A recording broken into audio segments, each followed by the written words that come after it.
Alright, so the Motordyne art white pipe is successfully installed and mated with the MagnaFlow catalytic converters, front and rear. So let's do a first start with the Motordyne art white pipe, see how the car sounds.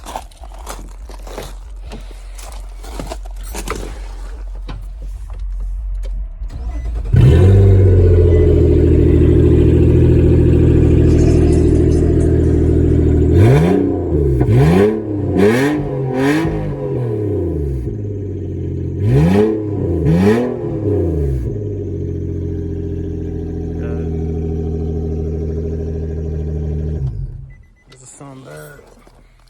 It's still kind of loud. I just want to give you a sneak preview for an upcoming video. So I got it.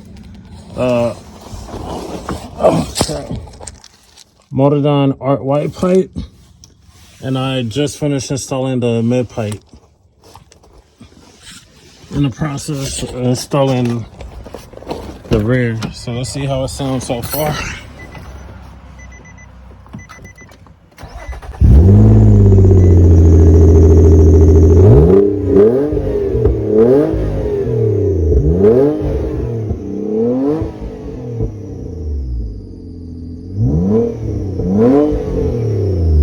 Doesn't sound bad. Let's stay tuned for when I finish installing the rest. We got a full sound of how the full Motordyne exhaust sounds.